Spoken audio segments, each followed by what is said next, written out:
हाय everyone. So basically हमने consumer theory में demand as a topic completely finish up कर लिया। So based on that this is our first filtered PYQ session from IIT JAM. So in this assignment, I shared all the JAM questions of consumer theory, specifically demand with you. Okay. So उसमें 2025 के ये 4-5 questions हैं। Let me quickly tell you, इस IIT JAM के exam में तीन type के questions होते हैं। One is MCQ, one is MSQ and one is NAT. तो MCQ, we all know MCQ is multiple choice questions, जिसमें वन ऑप्शन इज करेक्ट, वो आपको वो चूज करना होता है। MSQ is more than one option can be correct, तो one और मोर बेसिकली। सो वन और मोर ऑप्शंस आर करेक्ट। तो जब तक वो आप सारे के सारे सेलेक्ट नहीं करोगे, you will not be given marks. तो ऐसा नहीं है कि आपने लेट से टू ऑप्शंस करेक्ट हैं और आपने उनमें से एक चूज करा था, you will not get any marks for that. Okay. The good thing is कि यहाँ पर नेगेटिव मार्किंग नहीं होती इस क्वेश्चन के लिए। एमएसक्यू में there is no negative marking and NAT is numerical answer type. तो न्यूमेरिकल आंसर टाइप में बेसिकली दीज आर ऐसे क्वेश्चंस होंगे, कोई ऑप्शन नहीं होगा एंड जैम के पोर्टल में, एग्जाम पोर्टल में आपके पास एक ब्लैंक होगा, उस पर आप क्लिक करोगे and you will be able to type. तो वहां पर कीबोर्ड अवेलेबल होगा आपके पास, you will need to type the answer जिस भी हिसाब से आपको पूछ बोला गया वैसे ही। तो जैसे यहाँ पर बोला है rounded off to one decimal place, तो फिर उसी के अकॉर्डिंग होना चाहिए। ठीक है, तो वो वहां पर गिवन होता है। एनीवेज, तो these are the three type of questions. So let's quickly discuss them. 2024 के तीन क्वेश्चंस हैं, 23 के दो क्वेश्चंस हैं, 22 में डिमांड के क्वेश्चंस थे नहीं, एंड 21 में two questions. Total we have 12 questions. Let's discuss. Okay, so this one is from 2025.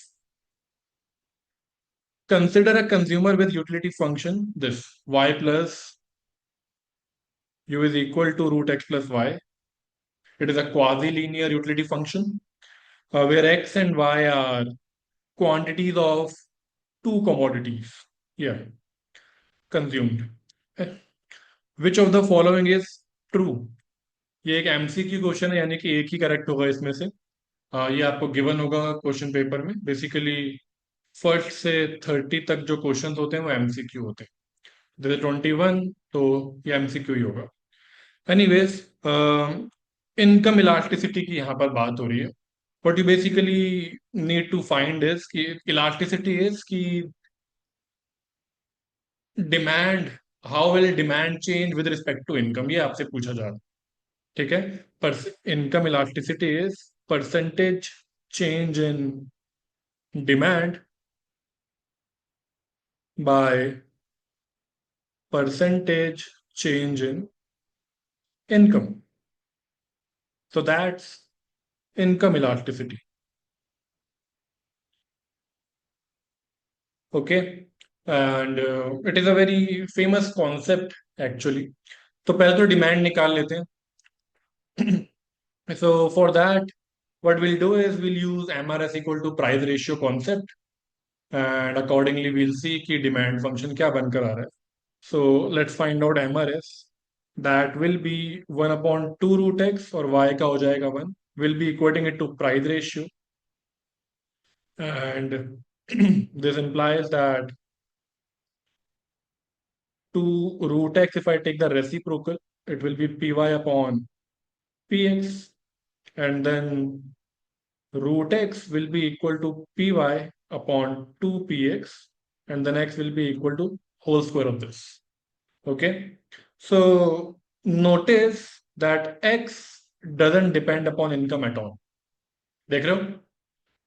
X जो है, X is independent of income. Without getting into much detail, according to the options, direct बातें हो रही है कि income elasticity 1 है, 0 है, 1 है, 0 है, 0.5 है, इस तरीके से. So you can clearly see that X is independent of income. So when I try to find out income elasticity, basically demand will not change with respect to income. देख रहे हो? Because it is independent of income. So this implies income elasticity of X is equal to 0. Is that fine?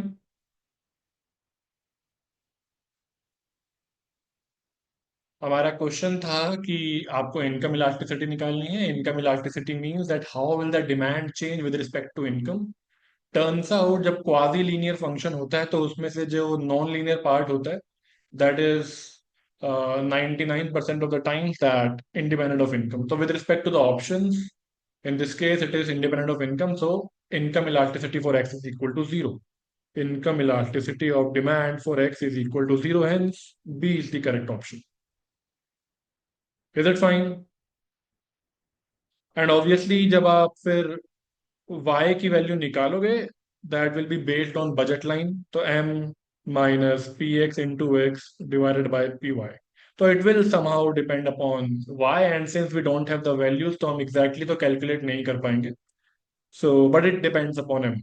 सो ये zero तो नहीं है. ठीक है. तो दिस इज रॉन्ग आंसर. ये जीरो नहीं होगा. और दोनों की वन नहीं है, ये भी गलत है. Income elasticity of x is 0.5, तो लेकिन वो तो जीरो है, तो ये भी गलत.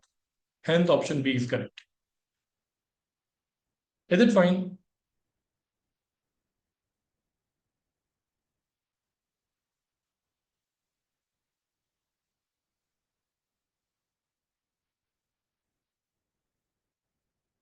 Dependent upon income.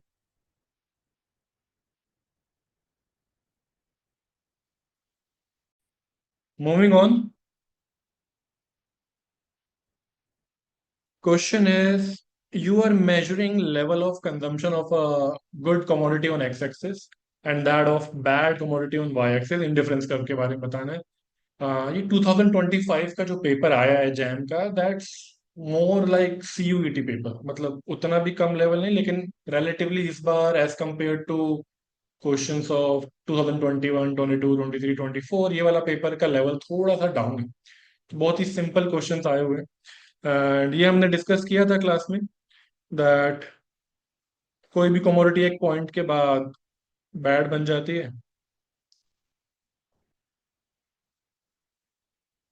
And overall it looks like this. तो एक्स एक्सिस पर गुड है, तो we have to consider this. And Y axis पर बैड है, we have to consider this. तो which means the IC will look upward sloping. Okay, it will be upward sloping.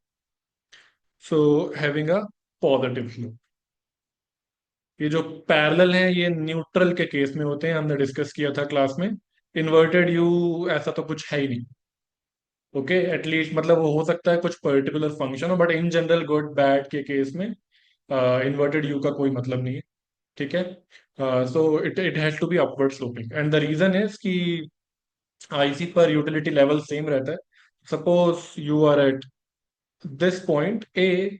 So now if we want to maintain same level of utility, अगर आप good को increase कर रहे हो तो utility increase होगी, but utility हमें overall same रखनी है. तो एक्स से अगर यूटिलिटी इंक्रीज हो रही है तो ऑब्वियसली वाई से हमें डिक्रीज करनी है. और Y being a bad should be increase to decrease utility. X को इंक्रीज करोगे तो यूटिलिटी ऑफ एक्स इंक्रीज होगी. वाई को इंक्रीज करोगे तो यूटिलिटी ऑफ वाई डिक्रीज होगी, because Y is bad. Bad को इंक्रीज करके यूटिलिटी कम होती है. So that's how overall we'll be able to maintain the same level of utility. Hence, दोनों को इंक्रीज होना पड़ेगा. दोनों को इंक्रीज होना पड़ेगा तो positive flow. Is that fine? Reason clear है?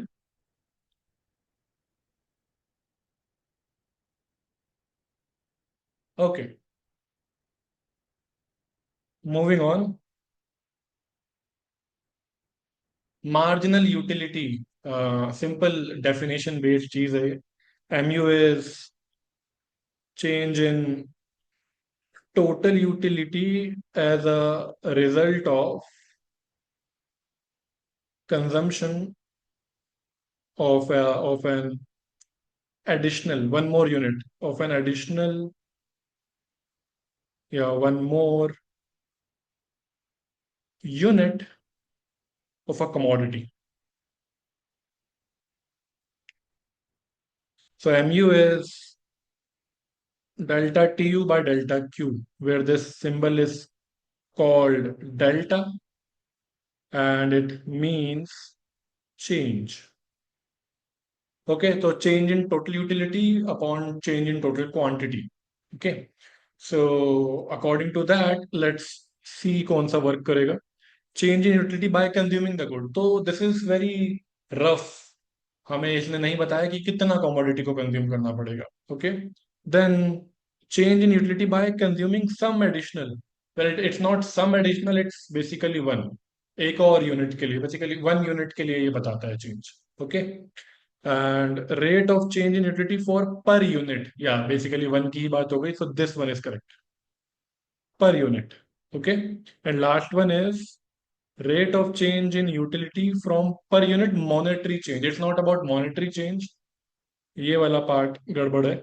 It's not about monetary change, it's about unit change, quantity change. ठीक है, so that's why it is wrong. So the correct answer is C. Is it fine?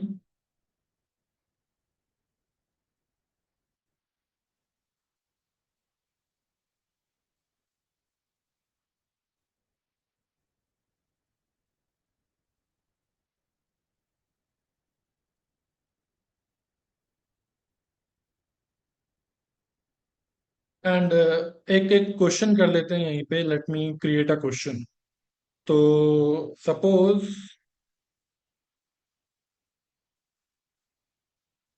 quantity is 1 and tu is, let's say, 10, and then quantity is, let's say, 4, and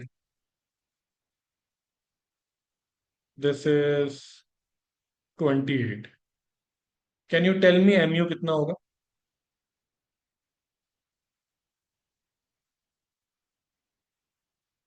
सिर्फ इतनी information है आपके पास, तो ऐसे में mu कितना होगा?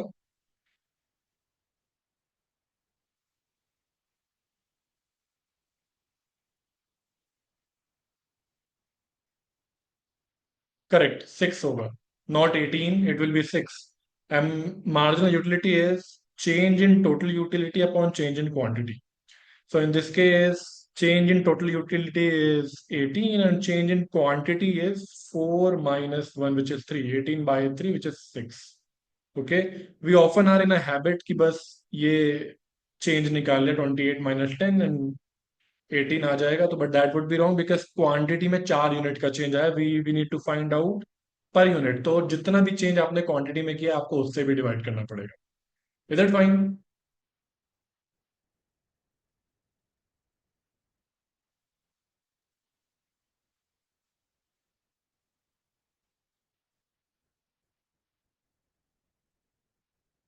Okay. Okay. Moving on.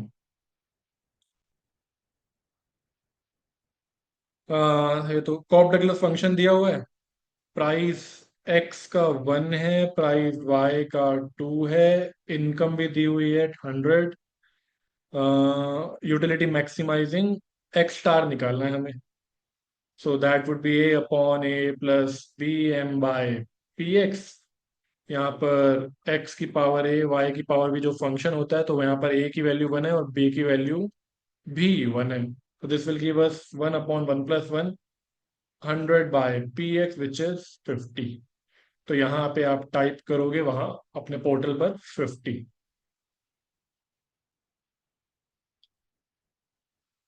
ठीक है, आई गेस ये आपने कर लिया होगा.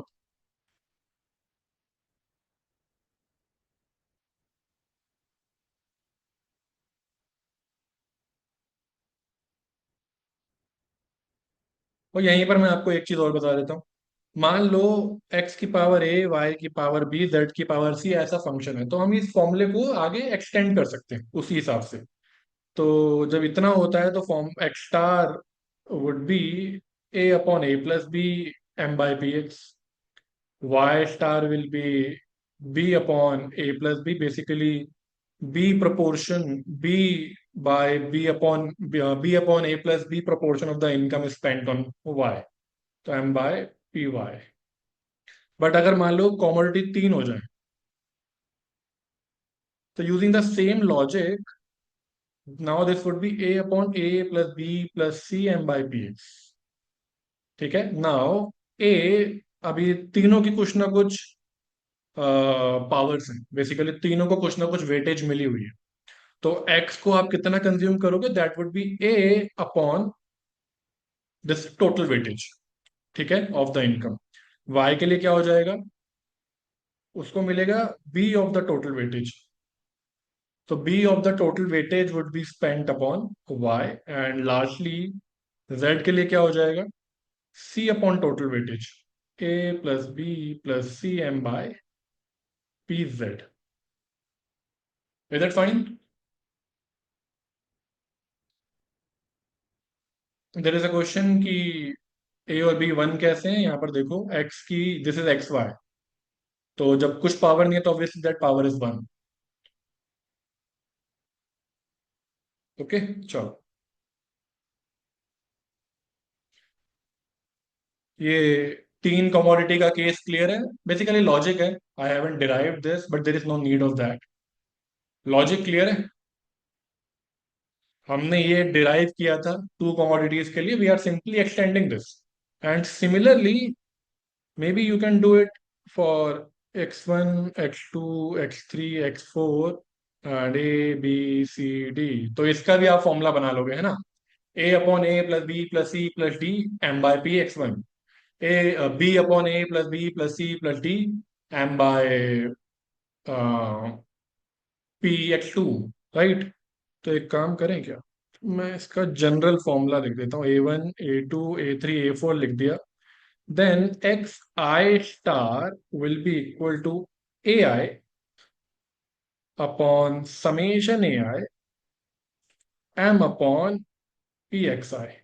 बढ़िया है, जहां पर I can belong to, can be any of these.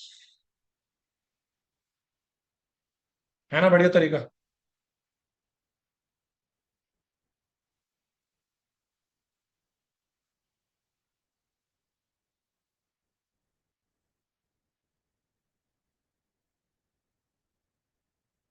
तो जिस भी कमोडिटी की आप डिमांड निकाल रहे हो, उसकी वेटेज आएगी ऊपर, नीचे आएगी सारी वेटेज को आप ऐड करोगे।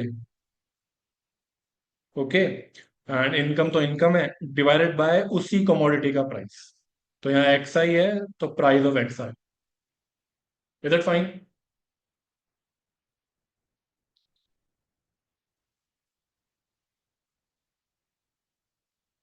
चलो, anyways, moving on. Okay, price of milk of certain brand 28 per liter and 36 per liter in months of September and October of 2015 respectively. ठीक है, सितंबर में रेट है 28 का, अक्टूबर में रेट है 36 पर लीटर का। बहुत ज्यादा महंगाई होगी। Assume equal amounts of money spent. ठीक है,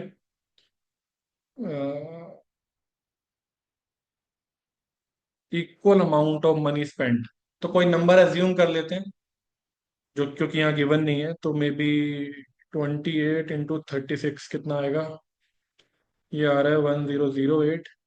और तो थोड़ा सा इसको आधा कर लेंगे तो भी चल जाएगा। तो 1008 डिवाइड बाय टू, ये आ रहा है 504। तो लेट मी अज्यूम कि जो एक्सपेंडिचर है दोनों मंथ्स में जो सेम है, that's 504। I have taken this number because, तो ताकि जब मैं कुछ डिवाइड करूं 28 से 36 से, तो दोनों से इजीली हो जाए और कुछ मुझे डेसिमल में ना मिले। ठीक है, ताकि सिंपली मेरी कैलकुलेशन सिंप्लीफाई हो जाए, दैट्स इट, और कोई रीजन नहीं है। Okay, 1 second. या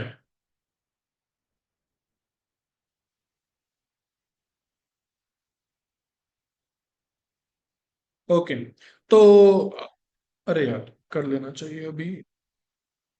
हम्म so how much quantity would I have consumed in September? तो 504 divide by 28, that's 18, and 504 divide by 36, 15। तो हमने सितंबर में 18 लीटर कंज्यूम किया है और अक्टूबर में 15 लीटर। अब हमसे पूछा गया है average monthly price of milk paid. तो ऑन एन एवरेज हमने कितना, average monthly price of milk paid, okay, तो एवरेज कितना आ जाएगा? Total expenditure upon total quantity, that would B average. तो वो आ जाएगा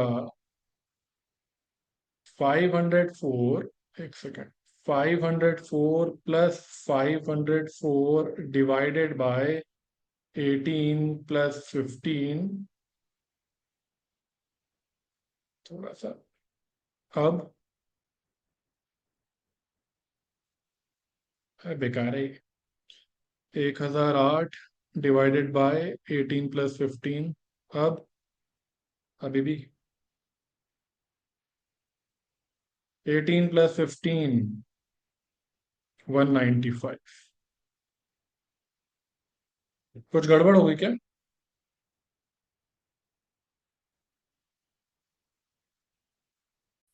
ओके, तो वो जो वहाँ पे अपने आप आ रही थी वैल्यूज, इसका मैथ सॉल्वर बेकार है। I tried it for the first time, बेकार है। हाँ, तो वो वैल्यूज गलत आई हैं। तो this is coming out to be 504 divide by 36, that's 14, and 504 divide by 28, that's 18, and then total expenditure would be 1008 divided by 18 plus 14, that would be 1008 divided by 32, and it is coming out to be 31.5. So answer is 31.5. ठीक है, so the method was correct, calculations गलत आ रही थी उसके अंदर। Is it fine?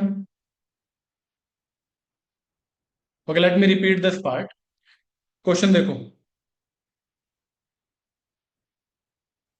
Price दिया है एक, what ever it is, may be milk, milk का एक ब्रांड है, उसका प्राइस सितंबर में 28 है और अक्टूबर में उसका प्राइस 36 है।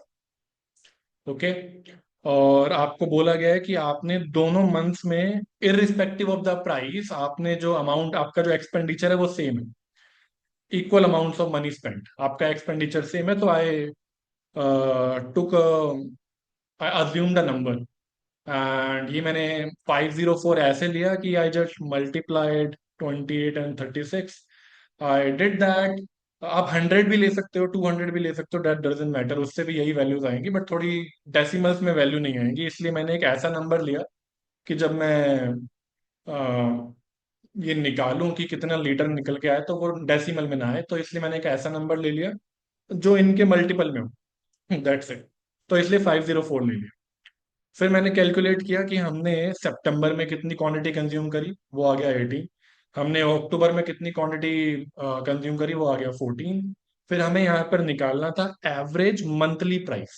तो एवरेज मंथली प्राइस हमारे लिए क्या हो गया? तो हमारा टोटल एक्सपेंडिचर ऑफ 2 मंथ्स, हमारा total quantity, total litres of 2 months. तो 504 plus 504, that's 1008, and 18 plus 14, that's 32। So that is coming out to be 31.5। Is it fine? और तो देर, तो मिस्टेक यहाँ पर क्या हो सकती है? मिस्टेक वुड बी कि आप 28 और 36 का एवरेज ले लो, so that would be wrong approach. तो 28 प्लस 36, 8 6 14, और 3 और 3 6, बाई 2, ये आ गया 32, 32। तो that would be wrong, reason being कि अ, आपका जो एवरेज मंथली प्राइस है paid by this family during these months, तो वो इस बात पे डिपेंड करेगा कि उन्होंने एक्चुअली कंज्यूम कितना किया है, उन्होंने एक्सपेंडिचर कितना किया है, not just the prices itself. ठीक है, क्योंकि उन्होंने डिपेंडिंग अपॉन द प्राइस उन्होंने अपनी ये जो एक्सपेंडिचर है उन्होंने सेम रखी।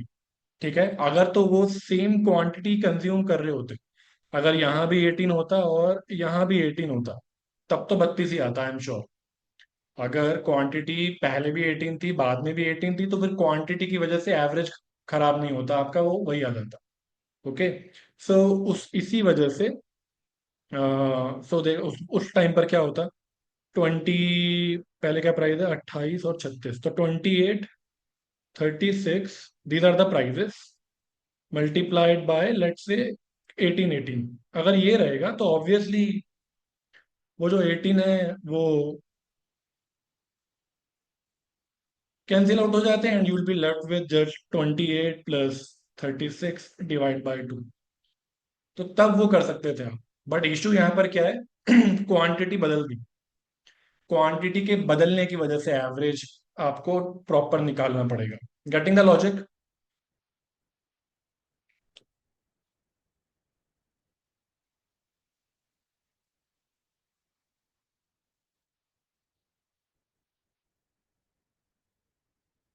Is the logic clear?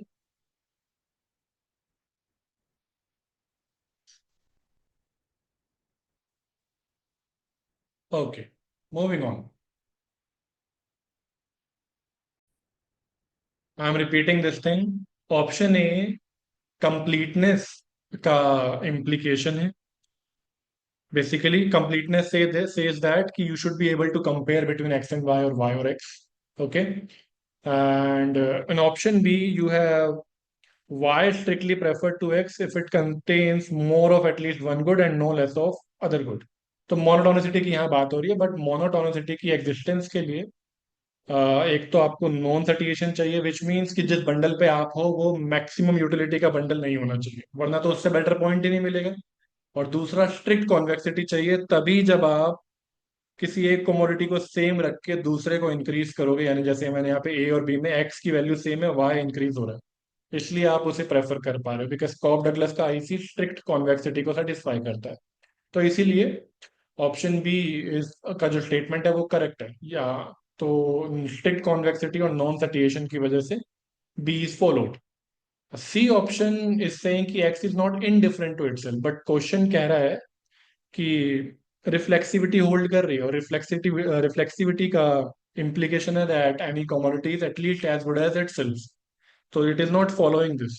तो ये इनकरेक्ट स्टेटमेंट है, और इसीलिए हमारा आंसर है नॉट करेक्ट, आपको बताना है। एंड लास्टली फॉर एक्स और वाई उसका जो बेटर सेट है वो स्ट्रिक्टली कॉन्वेक्स होगा, तो that simply the implication from strict convexity. Is it fine?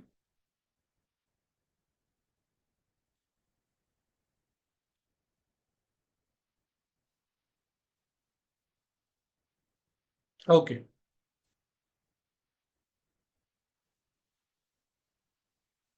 Non satiation कहता है अगर आप ए पर हो तो गारंटीड आसपास एक बेटर बंडल एग्जिस्ट करेगा सच दैट उससे मिलने वाली यूटिलिटी आपके पहले वाले बंडल से ज्यादा होगी।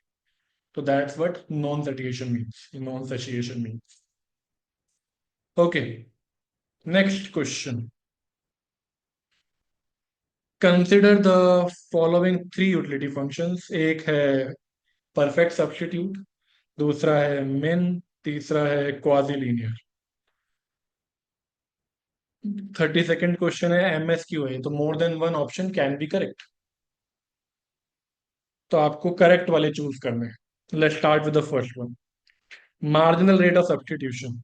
ओके, यहाँ पर क्लियरली MRSS 2, और ये कह रहा है -1, ये हो गया गलत, बात खत्म। ठीक है, वी नो कि इस केस में MRS is coming out to be 4/2 which is 2, और इधर ये कह रहा है कि F का MRS -1 है, तो विच इज रॉन्ग। तो पहला स्टेटमेंट ज्यादा देखने की जरूरत नहीं है, खत्म हो गया। Is it fine? तो this one is wrong, will not choose this. Then if px1 is equal to px2, अगर दोनों के prices equal हैं, then utility maximization problem with function f has a corner solution. Well, obviously यहाँ पे MRS is 2, price ratio is 1. MRS MRS is 2, price ratio is 1. So they are not equal. Since they are not equal, तो obviously यहाँ पर corner solution आएगा. Is it fine?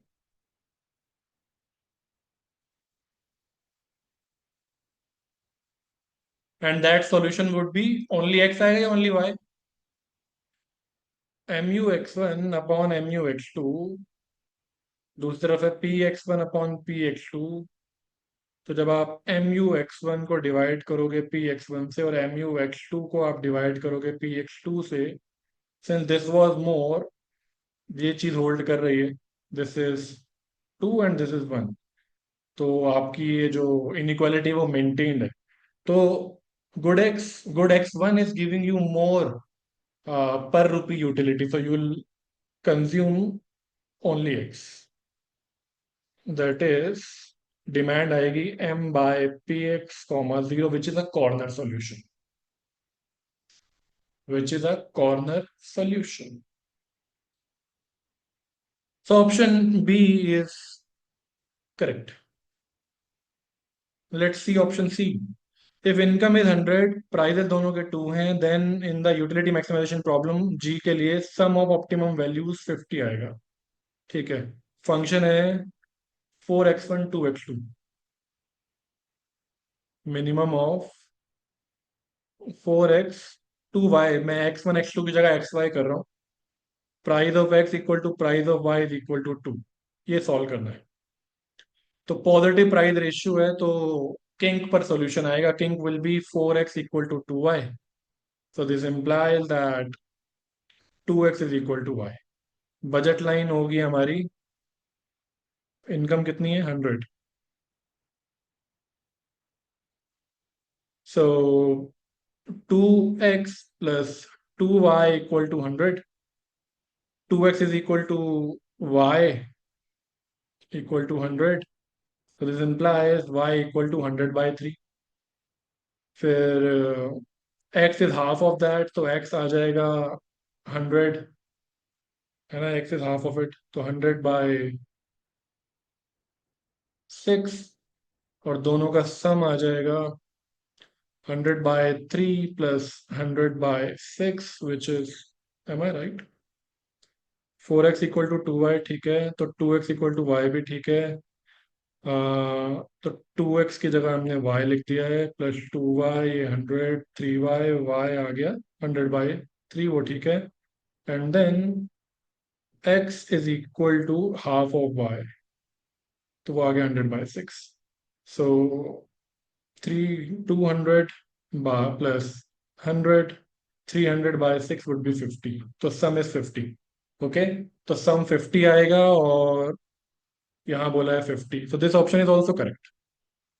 Option C is also correct. जो वो statement कह रहा है वो सही है.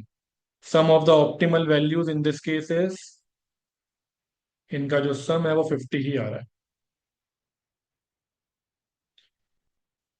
Is it fine?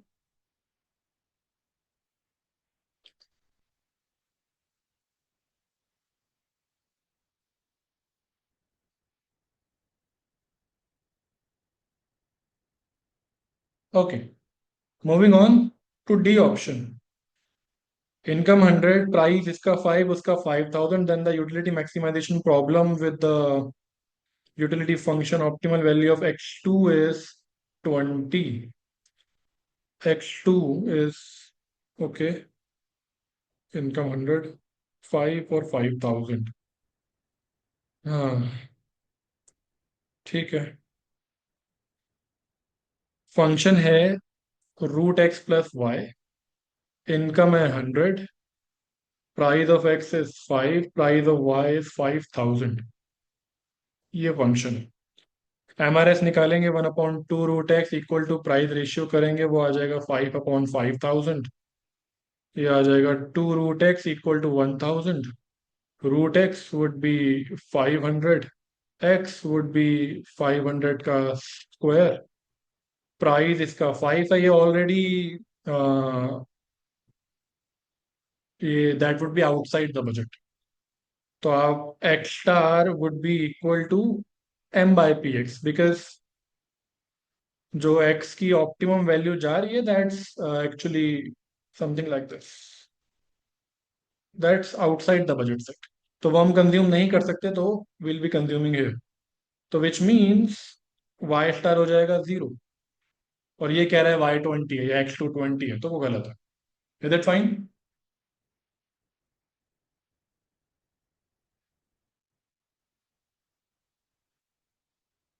है ना? ये सब हम क्वाजी लीनियर को बहुत डिटेल में डिस्कस कर चुके हैं क्लास में. वी कैन क्लियरली सी जो एक्स एक्स स्टार की वैल्यू मैथमेटिकली आ रही है that's outside the budget set. Okay. We can not आपकी 100 के इनकम से you will not be able to buy this. That's outside the budget.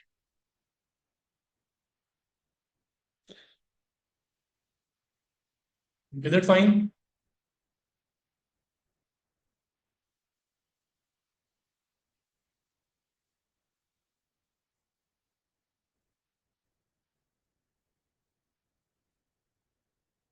Okay.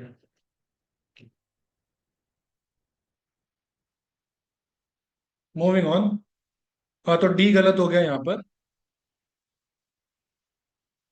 तो आप यहाँ पर मार्क करोगे बी और सी. ठीक है.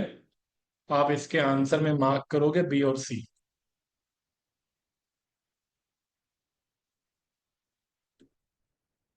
Okay. Consumers utility is given by utility function is this. Okay. और बजट इज 73. प्राइजेस भी गिवन है. तो we have to find out the sum of x1 and x2. तो हमें x1 स्टार और x2 स्टार दोनों निकालने पड़ेंगे, तभी उसका सम निकाल पाएंगे. So MRS equal to price ratio. It's basically something like Cobb Douglas, not exactly Cobb Douglas, but something like Cobb Douglas. तो विच मीन्स कि ये MRS equal to price ratio से हो जाना चाहिए. Okay, that's the idea.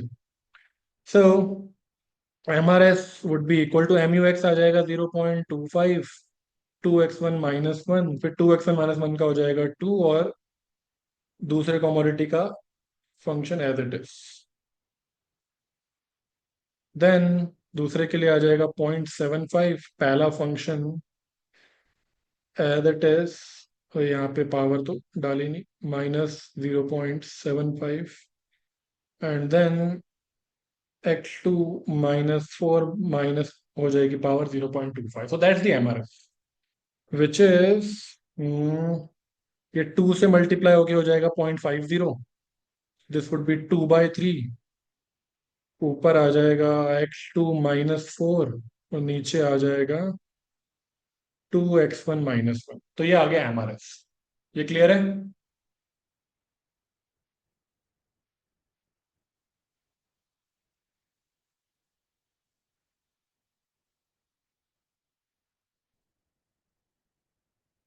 Equate करेंगे price ratio के, विच is 2 and 1. तो 2/1 हो जाएगा 2. So that gives us 2x2 minus, या 2 से 2 तो cancel. So that gives us x2 - 4 equal to 6x1 - 3. So x2 will be equal to 6x1 + 1. Income क्या दे रखी है? 73. तो 2x1 + x2 equal to 73. 2x1 + 6x1 + 1 equal to 73. 8x1 equal to 72. तो x1 निकल कर आ गया 9. यहाँ डाल देंगे तो ये निकल कर आ जाएगा 55. सम आ जाएगा 64. ऐसे ही जल्दी जल्दी करना है एग्जाम में. आराम आराम से अच्छी हैंडराइटिंग में करते रहोगे तो फिर बहुत टाइम लग जाएगा. तो आराम आराम से डिटेल में वो सब हम कॉन्सेप्चुअल लेक्चर में कर चुके हैं, तो दिस इज अ पीवाई की सेशन, तो उसी हिसाब से करेंगे जैसे एग्जाम में करना है। ठीक है।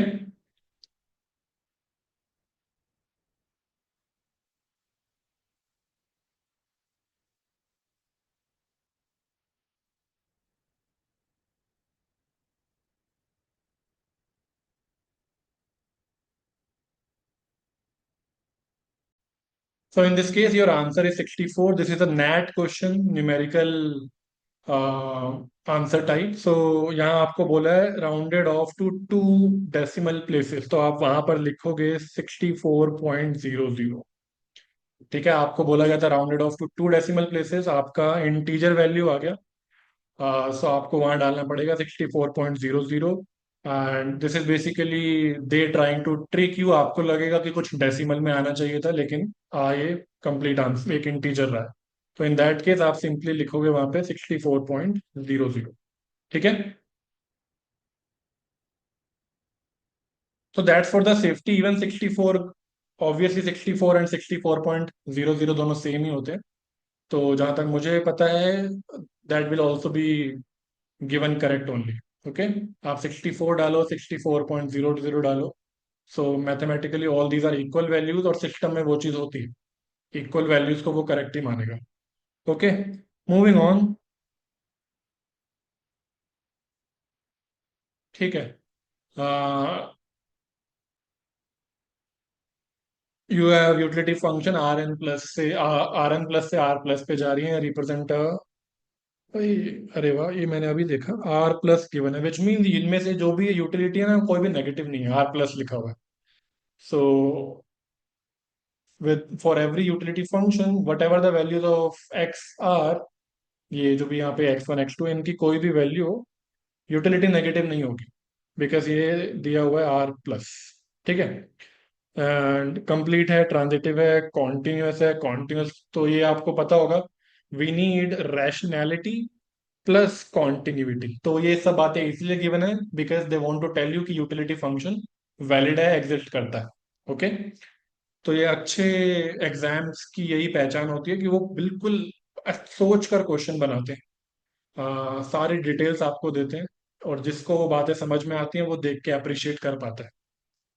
सो यूटिलिटी हमने बात की थी क्लास में कि यूटिलिटी फंक्शन के एग्जिस्टेंस के लिए हमें तीन चीजें चाहिए होती हैं, कंप्लीटनेस, ट्रांजिटिविटी, जो कि which is about rational preferences, and plus we need continuity. तो वो तीनों यहाँ पर हैं। Then select the choices below in which the function also represent same preference relation. हमने क्लास में डिस्कस किया था कि सेम प्रेफरेंस अगर चेक करनी है तो कैसे चेक करोगे, क्या होगा सेम की प्रेफरेंस सेम हो जाए।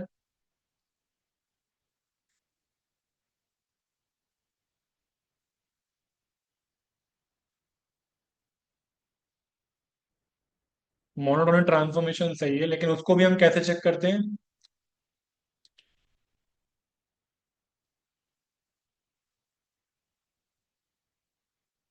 कोई फंक्शन इनिशियल फंक्शन का मोनोटोनिक ट्रांसफॉर्मेशन है या नहीं है, उसके लिए हम चेक कैसे करते हैं।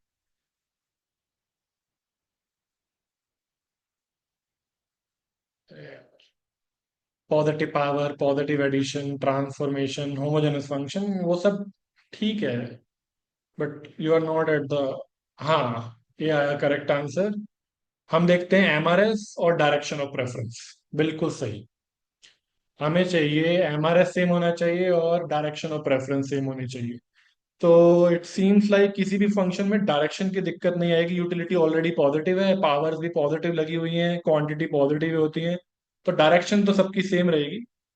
हाँ, हमें चेक करना पड़ेगा MRS, and now you will be like कि ये एन कमोडिटी का केस है, एमआरएस कहाँ से निकालेंगे।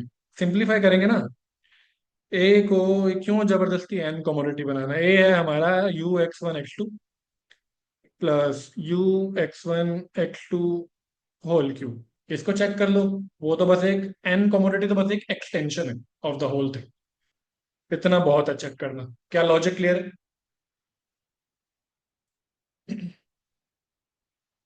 Is the logic clear? तो हम सिर्फ टू कमोडिटी का उसे फंक्शन बना के चेक कर लेंगे, वो एन कमोडिटीज के लिए ऑटोमेटिकली होल्ड करेगा। अब हम अपने तरीके से सॉल्व करेंगे, हमें देखना है एमआरएस सेम है कि नहीं, क्योंकि डायरेक्शन ऑफ रेफरेंस तो सेम ही है। शुरू करो। तो एम यू एक्स क्या आएगा, तो यू का partial derivative with respect to x one will be M U x one. ये हो गया। प्लस ये चेन रूल लगाते हुए दिस विल बी 3 यू का क्यूब, फिर यू को डिफरेंशिएट करेंगे with respect to x one partial, तो आ जाएगा M U X divided by, अब with respect to x two partially differentiate करेंगे, u का partial differentiation with respect to x to क्या होगा, एम यू एक्स टू। फिर इस पूरे फंक्शन को पहले डिफरेंशिएट करेंगे तो वो आ जाएगा 3, और ये स्क्वायर आएगा, एक पावर कम हो जाएगी, 3 u स्क्वायर। फिर जब इसका काम हो गया, हम आएंगे अंदर वाले फंक्शन पे, u का differentiation partial with respect to x two, M U x two हो गया। अब यहां से जरा M U x one common लेंगे ऊपर, ये आ गया 1 + 3 u square. M U x two नीचे कॉमन ले लेंगे, 1 + 3 u स्क्वायर। ये हो गया कट्टुस, we get M R S back. तो वही एम आर एस ही आ रहा है, तो बिल्कुल सही है, ये हमारा सेम प्रेफरेंस ही बताएगा। क्लियर है?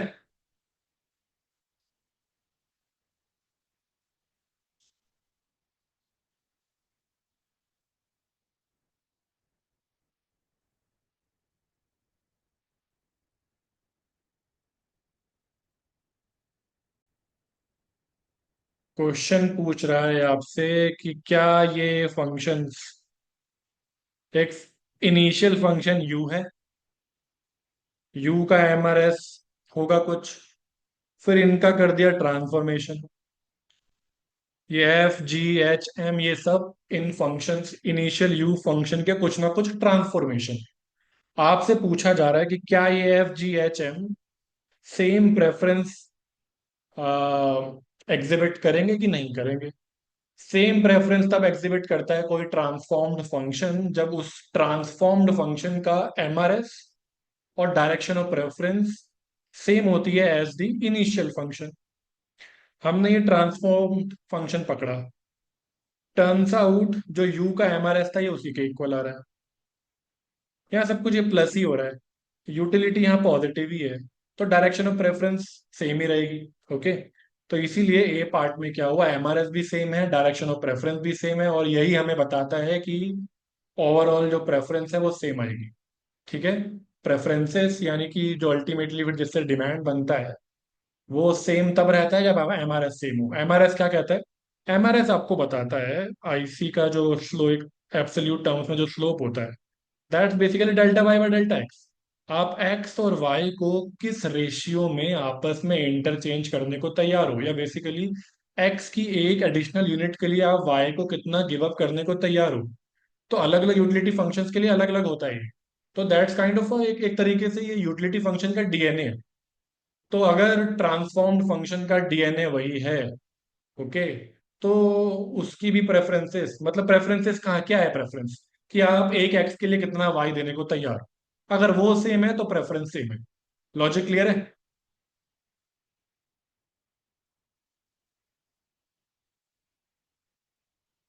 बात इसीलिए हम एमआरएस इनके कैलकुलेट करके देख रहे हैं कि सेम पहले वाला, मतलब simply M U x one upon M U x two आ गया, जो कि इस यू का एमआरएस होगा, then we are done. Okay, इसलिए ये कर रहे हैं। Now let's do it for B part, u plus X आई,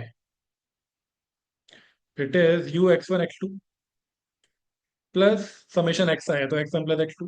एक बार कर देता हूँ मैं, समेशन एक्स आई लिखा है, हम कर रहे हैं दो कमोडिटीज के लिए, तो u x one x two, ये हो जाएगा x one plus x to.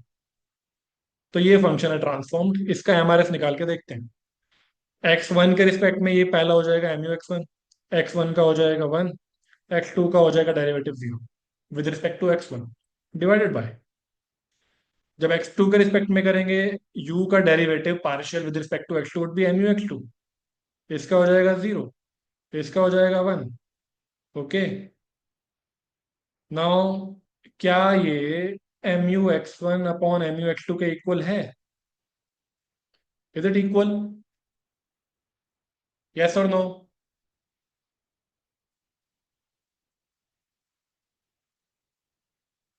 No, तो ये दोनों इक्वल नहीं है, तो सेम एमआरएस नहीं आया, बात खत्म। ये सेम प्रेफरेंस नहीं। ठीक है। mu x1 upon mu x2, ऊपर वन वन ऐड कर दोगे। फॉर एग्जाम्पल अगर आपके पास 2/3, इसमें आप +1 +1 कर दो। Now it is 3/5 which is not equal to 2/3 any more. Okay, तो +1 करने से चेंज हो गया, it will not be equal to this. हमें ये चाहिए था, अगर ये वाला आ जाता यानी कि एमआरएस के इक्वल आ जाता, तो सेम प्रेफरेंस होती। ओके, तो बी नहीं है। ये पावर 1/n, ये तो हमारा फेमस, ये तो हमें पहले से पता है कि यूटिलिटी फंक्शन की कोई पॉजिटिव पावर लगा दो तो वो तो होता ही है मोनोटोनिक ट्रांसफॉर्मेशन। तो इसको आप एमआरएस चेक करके देख सकते हो, वही आएगा। इसे चेक कर लेते हैं, u x1 x2, और ये सम ऑफ स्क्वायर विद पावर 0.5। सी तो सही है, वो हमें पता है, सिंपल सा फंक्शन है वो। डी चेक करते हैं, u x1 x2 +x1 square +x2 square power 0.5। Let me confirm, u फिर x1 x स्क्वायर 0.5। ठीक है, चेक करें। With respect to x one ये हो गया mu x1। With respect to x one यहाँ लगेगा chain rule, 0.5 x1 square +x2 square, power आएगी यहाँ पर -0.5, फिर x1 स्क्वायर का 2x1, x2 स्क्वायर का 0, डिवाइडेड बाय mu x2 आ जाएगा।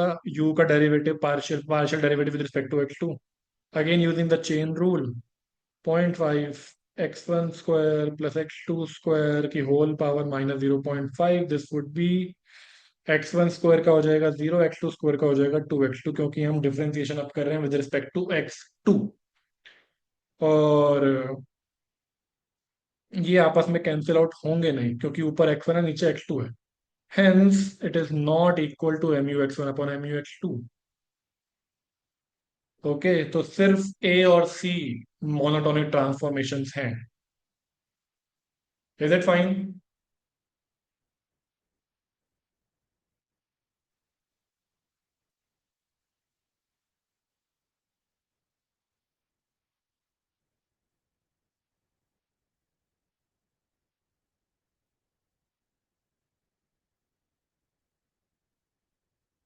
Okay, moving on.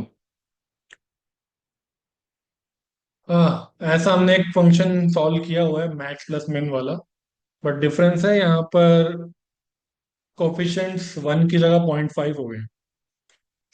Not an issue, let's do it. ये फंक्शन है, लिख लेते हैं, u is equal to max 0.5 x1 0.5 x2 min x1 x2। Positive income है, positive prices हैं, दो गुड्स हैं, P2 1 है। ओके, देर एग्जिस्ट, एक ये यहाँ करने से पहले ना, इससे पहले आईसी बना ले। So this will be equal to, अगर x1 ज्यादा हुआ x2 से तो मैक्स में से x1 वाला बाहर आ जाएगा, मिन में से x2 बाहर आ जाएगा।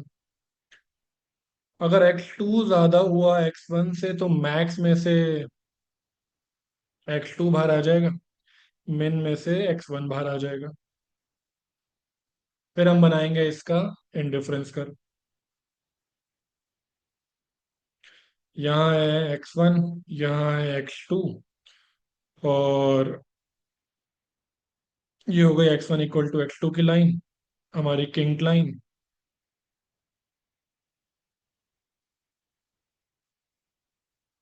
और x1 more than equal to x2 नीचे होगा, क्लोज टू x1, और x2 more than equal to x1 ऊपर वाला एरिया होगा। ये सब हम डिस्कस कर चुके हैं क्लास में। अब this equal to some constant level of utility, for example 4, तो x1 का कोफिशिएंट आ जाएगा 8, थोड़ा दूर बना लेते हैं, और x2 का कोफिशिएंट आएगा थोड़ा उसका आधा, एक ऊपर लेके बीच में कहीं उस तरफ जा रहे होंगे, तो जाना यहाँ तक है, लेकिन ये सिर्फ नीचे वाले एरिया के लिए। It will be like this, ये बन जाएगा। एंड देन इसके लिए जब मैं इसे इक्वेट करूंगा 4 के, नाउ x2 का इंटरसेप्ट आ जाएगा 8, थोड़ा ऊपर की तरफ जाएगा, और ये जाना चाहिए इस तरफ, लेकिन ये सिर्फ ऊपर वाले रीजन के लिए है, तो ये यहाँ रोक देंगे। तो that's how my IC will look like. IC clear है?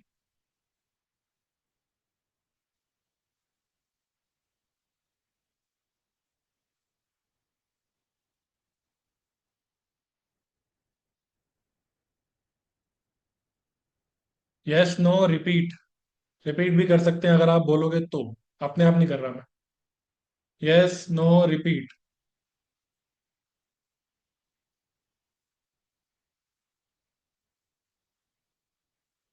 बहुत बढ़िया, सबको क्लियर। चलो फिर करें आगे।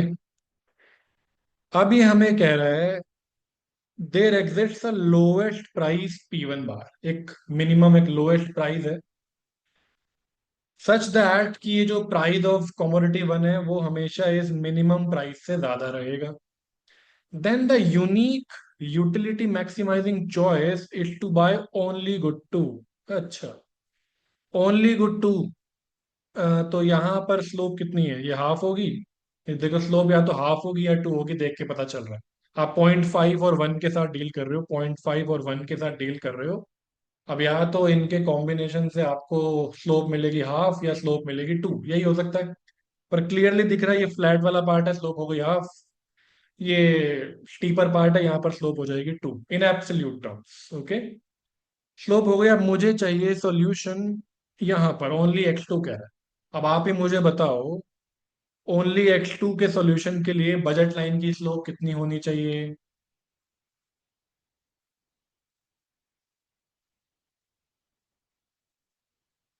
ओनली x2 के सॉल्यूशन के लिए बजट लाइन की स्लोप मोर देन 2 होनी चाहिए, बिल्कुल सही बताया आपने। For only x2, price ratio यानी कि slope of budget line should be steeper than this steep part of IC, which is more than 2। तो 2 से ज्यादा होना चाहिए। तो फिर ये मिनिमम P1 बार जिससे हमारा P1 ज्यादा हो वो कितना होना चाहिए? 2 होना चाहिए।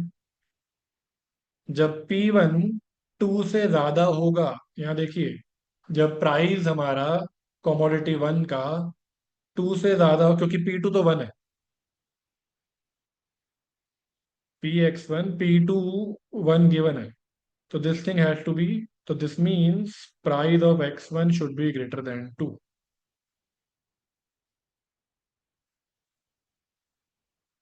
ओके, तो इसलिए आंसर आ गया है 2। ठीक है।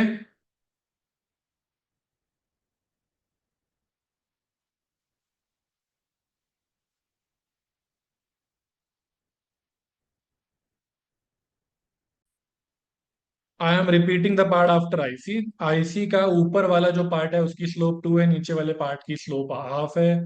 हमें चाहिए सॉल्यूशन हियर। ओनली x2 का सॉल्यूशन चाहिए। बजट लाइन आईसी के नीचे होनी चाहिए, टच कर सकता है, इंटरसेक्ट नहीं करना चाहिए। Using these things, budget line should be like this, ये भी चलेगा। बेसिकली यूनिक, और यूनिक सॉल्यूशन चाहिए। मतलब यूनिक का वर्ड यहाँ पर क्यों यूज किया गया है? क्योंकि अगर अगर ऐसा हो गया, ओवरलैप कर गया, then you will not get a unique solution. In that case ये सब कुछ सॉल्यूशन है। जितना भी आईसी, जहां जहां आईसी और बजट लाइन ओवरलैप कर रहे हैं, that whole line would be a solution. We don't want that. We need we need, ये देखो, unique solution, and that solution is only x2। सिर्फ और सिर्फ एक ही सॉल्यूशन चाहिए और वो है ओनली x2। तो जो आपकी ये जो बजट लाइन है, दैट हैज टू, उसकी जो स्लोप है उस, that has to be strictly greater than 2, equal to 2 भी नहीं रख सकते। ओके, तो तभी आपको फिर चाहिए होगा Px1/Px2 मोर देन 2।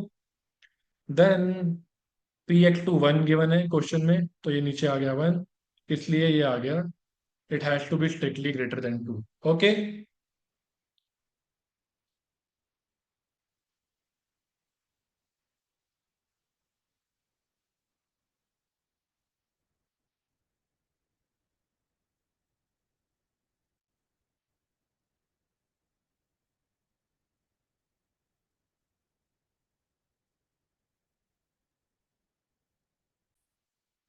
तो ये न्यूमेरिकल आंसर टाइप क्वेश्चन है, वहां पर आप टाइप करोगे टू। इंटीजर ही टाइप करना है तो टू डायरेक्ट आप डायरेक्टली टू वहां पर एंटर कर सकते हो। देन, और अगर आपको देखना है ना कि ये सब वर्क कैसे करता है, वहाँ टू टाइप करना या मल्टीपल सेलेक्ट करना, तो आईआईटी जैम की वेबसाइट पर मॉक टेस्ट अवेलेबल है, और वो फ्रीली अवेलेबल है। कुछ कुछ लॉगिन कुछ भी करने की जरूरत नहीं है, आप सीधा वहां पर क्लिक करते हो और वो टेस्ट खुल जाता है। तो अगर आप ट्राई करना चाहो जैम का पोर्टल कैसा लगता है एग्जाम वाले दिन, तो you can try that. Okay. So if you want to just see कि कैसे आंसर टाइप करने होते हैं और कैसे मल्टीपल आंसर सेलेक्ट करने होते हैं, तो एक आइडिया लग जाएगा आपको, तो यू कैन डू दैट। और जैम के एग्जाम में साइंटिफिक कैलकुलेटर भी अवेलेबल होता है, ऊपर वहीं पर स्क्रीन पर दिया होता है, स्क्रीन पर कैलकुलेटर होगा। ओके, 21 पर आ गए हम। You have a budget of 4,000, would like to purchase LPG cylinder. Local seller से 50 रुपये चार्ज करता है, सब्सिडी की स्कीम देते हैं, खाली सिलेंडर वापस करने पर 20 रुपये का रिफंड मिलता है। You can not borrow from anyone. Maximum number of cylinders that you can buy is. 4,000 का बजट है, 50 का सिलेंडर है, 20 रुपये रिफंड मिलते हैं खाली सिलेंडर वापस करने पर। तो हम एट मैक्स कितने सिलेंडर खरीद सकते हैं? ओके। तो तो ऑप्शंस गिवन है, फटाफट ट्राई कर लेते हैं। तो 50 का सिलेंडर है, 20 की सब्सिडी है, इफेक्टिवली द प्राइस बिकम्स 30। थोड़ा सा केयरफुल रहना पड़ेगा, but effectively the price is 30। मैं फिर से रिस्क ले रहा हूँ एक बार मैथ सॉल्वर का। तो नाउ 131 ट्राई करें। अगर 131 के price, 131 cylinder at the price of 30, कितना आ गया? ये सही है क्या? Is it the correct value? Oh बढ़िया। दिस 3930। 132 ट्राई करते हैं। 132 30 के प्राइस पर कितना? हाँ ठीक है, 30 इंक्रीज हो गया। तो दिस, और 133 इंटू 30, ये कितना आ गया? 3990। And 134 into 30।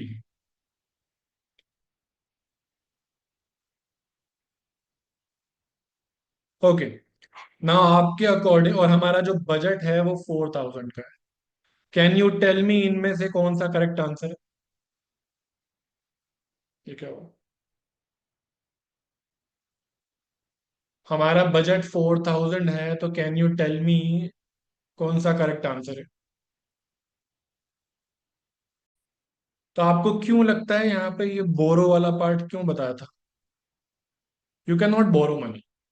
सिलेंडर पहले 50 का मिलेगा, वापस करने पर 20 रुपए मिलते हैं। सो नोटिस, जब आप 132 पर हो, आपको ये आपके पास आपका एक्सपेंडिचर हो चुका है 1360। अब आपके पास यहाँ पर सिर्फ 40 रुपीज बचे। You can not by the next cylinder eight 40 rupees. Okay. Because cylinder खरीदने के लिए यू नीड 50 रुपीज। आप वो आपके साथ नहीं, आप you they will not give you any loan of 10 rupees. ये जो रिफंड है वो सिर्फ खाली सिलेंडर देने के बाद मिलता है।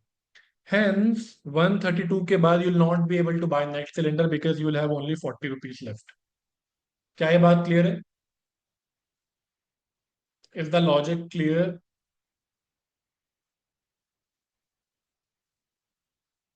वन, जैसे यहाँ की बात करते हैं, 131 पर क्या हुआ? 131 पर आपके पास यहाँ पर बचे थे 70 रुपीज। हियर यू हैड 70, आप बाय कर सकते हो। ओके। आपने एक और बाय कर लिया। आपने फिर पहले उसको दिए होंगे 13, आपके 1380 खर्च हो गए, उसमें से 20 वापस मिले, आप आ गए 3960 पे। आप 132 सिलेंडर्स आपने कंफर्टेबली खरीद ली। At this point, now you are left with only 40 cylinder. खरीदने के लिए आपके पास रिमेनिंग अमाउंट एटलीस्ट 50 होना चाहिए, विच इज नॉट हियर। 132 पर आपके पास सिर्फ 40 बचेंगे, and at 40 you not be able to buy any more. Okay. That's why 133 वाला लग रहा है। तो 133 पर लग रहा है कि हो जाएगा, but that's not possible. Reason being कि ये हमने यहाँ पर डायरेक्टली 30 कंसिडर कर लिया, लेकिन हम वो वो हमें ध्यान रखना है कि पहले 50 देने, बाद में 20 वापस आते हैं। ओके, इसलिए हम 132 से आगे नहीं पहुंच पाएंगे, hence answer is B. Is it fine?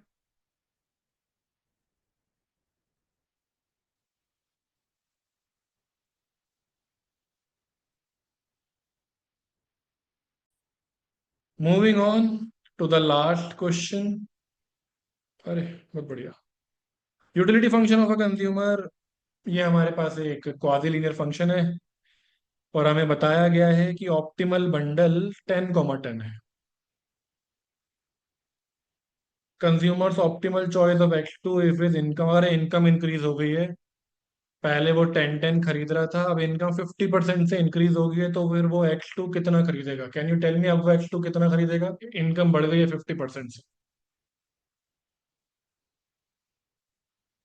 Exactly exactly, अभी भी तो सेम ही खरीदेगा, बिकॉज वी नो कि क्वाजी लीनियर के केस में जो नॉन लीनियर पार्ट होता है, उस पार्ट में जो जो कमोडिटी है, उसकी demand is independent of income. तो जब इंडिपेंडेंट ऑफ इनकम थी और 10 आई थी पहले, तो इनकम इंक्रीज होने से कोई फर्क नहीं पड़ता, that increase income will go towards X1। X1 increase होगा यहाँ पर, but X2 will remain the same, which will be 10। Basically MRS जब निकालोगे, MRS will be equal to X1 का 1, 2 as it is, root x का 1/2 root X2, this will be root X2, equal to आप करोगे price ratio के रू, और X2 आ जाएगा P(x1)/P(x2) का whole square, which is independent of income. और ये पिछली बार 10 आ चुका है, ये हमें बताया उसने, 10 आया है। नाउ अब वो कह रहा है इनकम इंक्रीज हो गई है, तो क्या करें? इनकम तो यहाँ है ही नहीं, X2 doesn't depend upon income, तो वो अभी भी 10 ही रहेगा, दैट्स वाई 10। जितनी भी इंक्रीज्ड इनकम है, क्योंकि जब हम X1 निकालेंगे, हम यूज करेंगे बजट लाइन का। X1 is calculated using budget line. तो ये डिपेंड करेगा इनकम के ऊपर, तो जो भी इंक्रीज्ड इनकम है, वो that would get translated into increased X1, not X2। X2 will remain the same. That's the logic. Is it fine?